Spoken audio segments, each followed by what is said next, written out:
Avui des del racó, l'anomalia d'Hervé Letelier, Premi Goncourt 2020. El 10 de març del 2021, l'avió que volava des de París a Nova York, quan es troba a prop de la costa est en aigües internacionals, es veu immers en una tempesta terrible i cau durant 5 minuts interminables.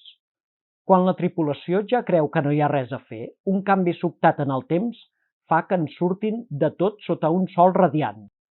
Els instruments no funcionen, tots els aparells electrònics s'han apagat, però l'avió vola perfectament i el comandant es posa en contacte amb la torre de control de l'aeroport de Kennedy.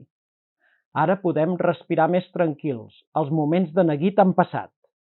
Però és aquí on comença una trama que ens tindrà aferrats a la novel·la fins a l'última pàgina.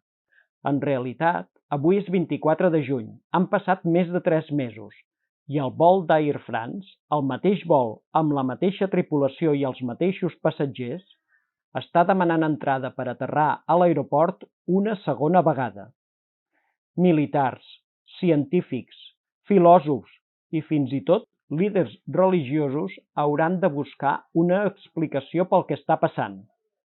Estem davant d'una duplicació temporal?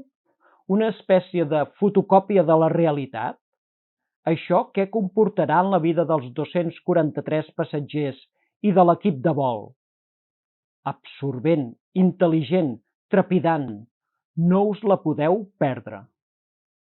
Fins aviat.